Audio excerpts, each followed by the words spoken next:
Thanks again for tuning in. Hats of the 20th Century Museum, hats and more. And we've done the clothing of 1900 and 1910 decade. And now I'm going to show you some of the things I wore as costuming when I did my programs. I generally dressed up for the era I was talking about when I took hats to show them. I really didn't wear this, but I did want to have a mob hat to show in the program, so I made one to go with a old-fashioned bathing suit, which instead of making it out of wool, as I thought this exercise outfit might have been a bathing suit, instead of making it out of wool as the bathing suits were, I made it out of cotton. So here we go, let's see. It was the bloomered type of top, a blouse with a big sailor collar, and the bloomers, and a skirt to go over the top. Isn't that cute? Now I'm coming closer to you, or you come closer to me.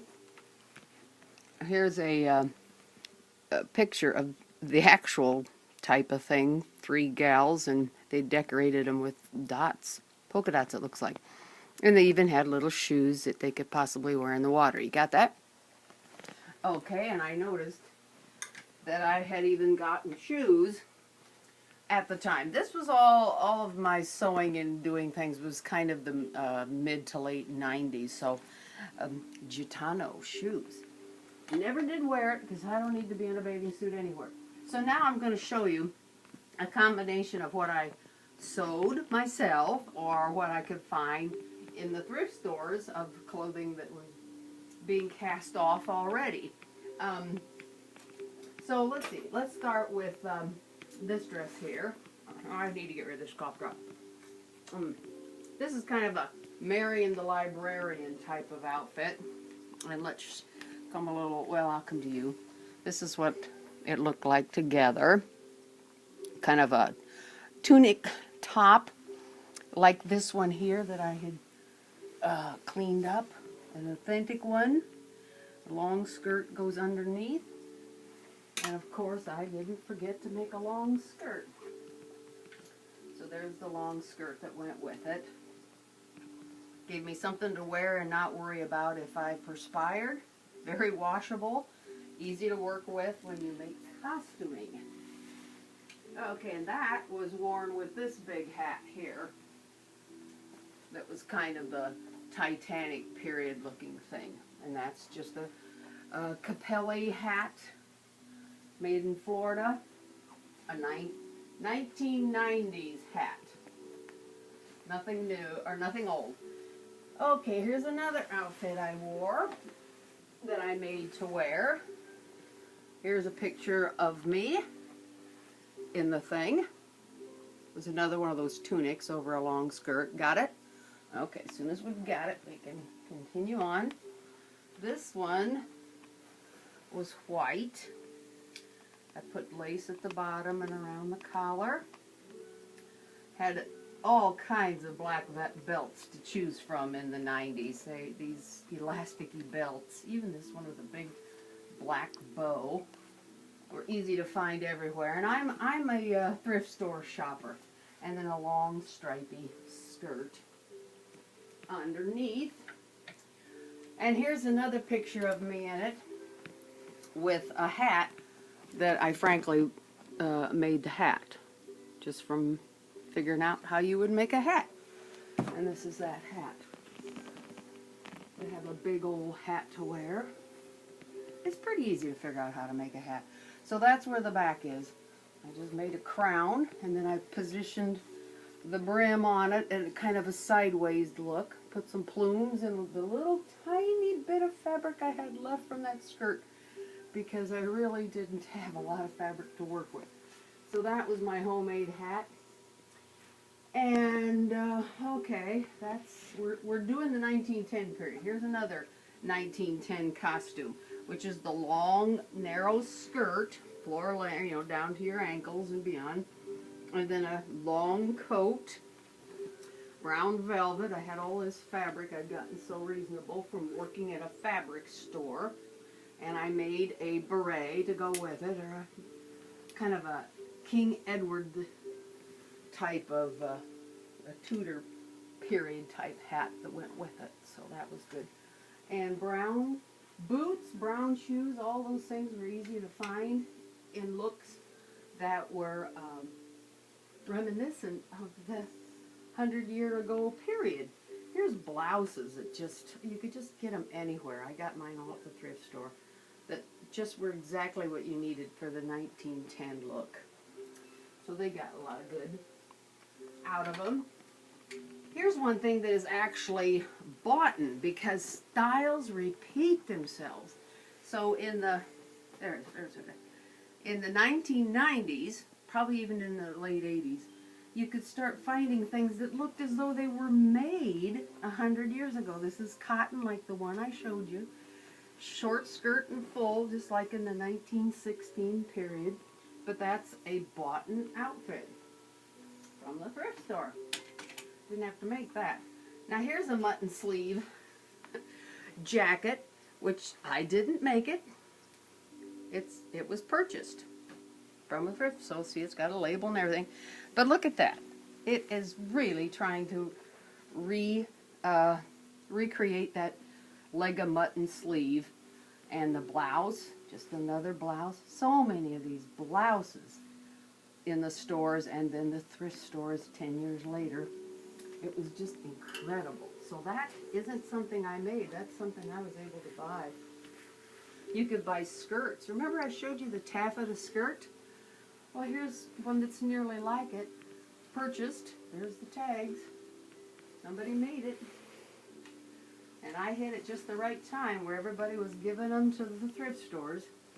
Here's one I did make with the right amount of drag and a little bit of bustle for the back to have it be just the appropriate look. Here's a walking suit that I made.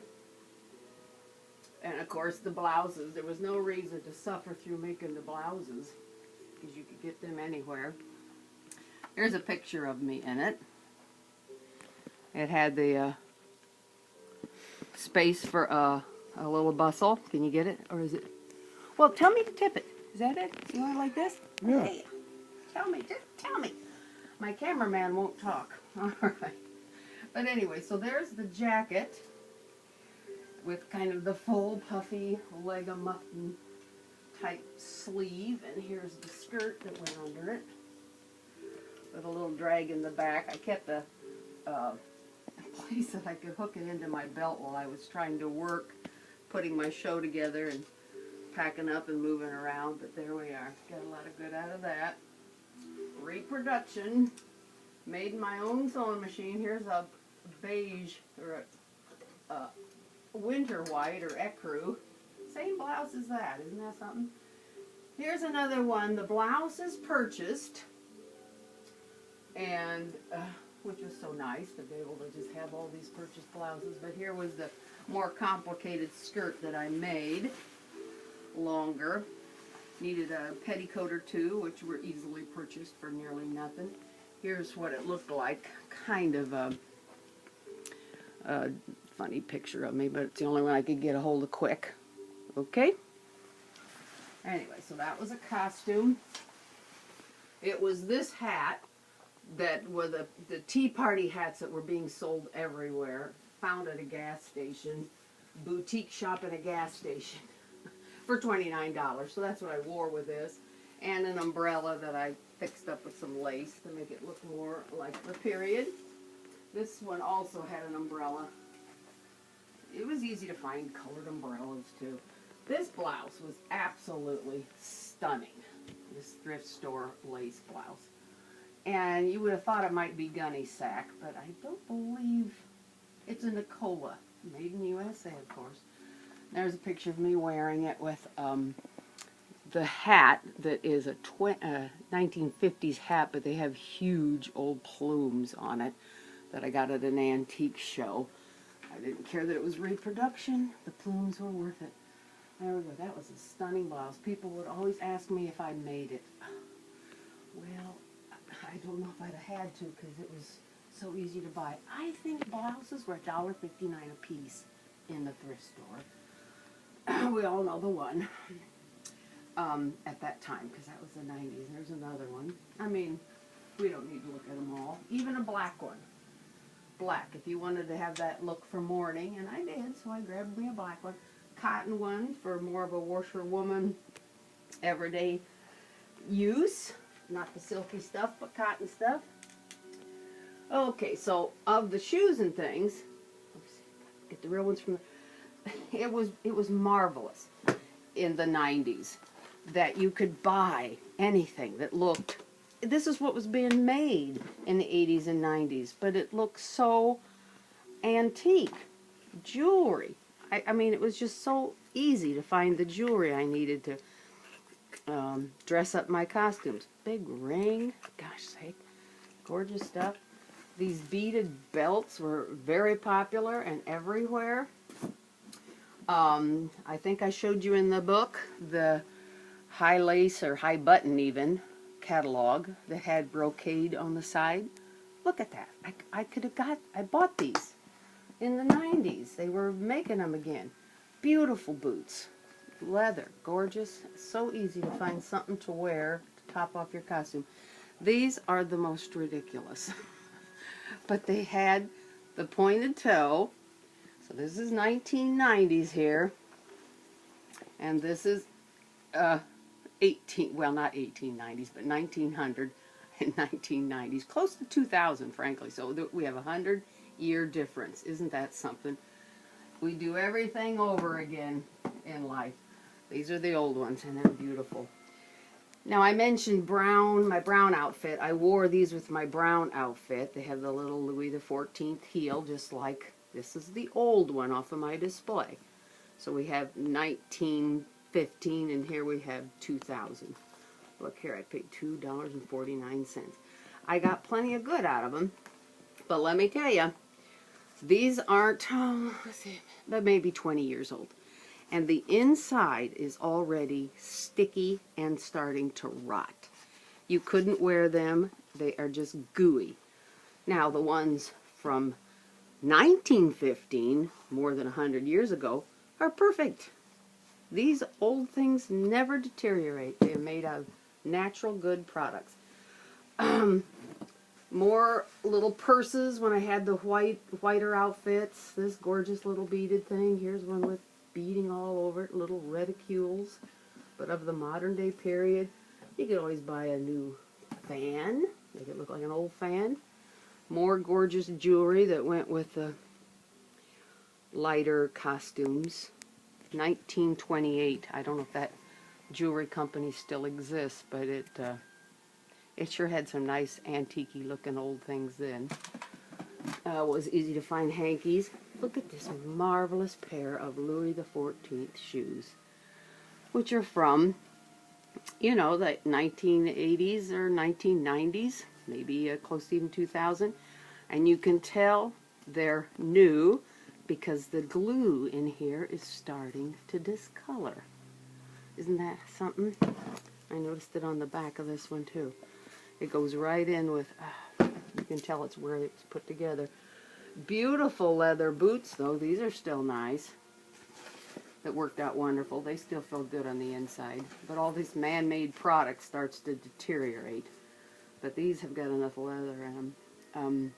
Button up the front look, or button up the high button look. Isn't that marvelous? I just adored finding them. And here's the real one again. So let's see, we had Louis XIV. No, we didn't have quite the Louis XIV heel. But there's the real button up the side shoe, and it is all just gorgeous. Now, oh goodness, is that it? I rushed through that. I tried to finish this up kind of briefly. I think I showed you everything, and maybe even then some. So we are done. We have finished the 1900s and the 1910 decades. So thank you for bearing with me. The next thing we'll be doing is the 1920 and the 1930 decades. We'll start with the hat programs, showing you 105 hats, I believe, or maybe it was 125 hats. And then we'll do the display from 1920, 1930. Thank you so much. See you next time.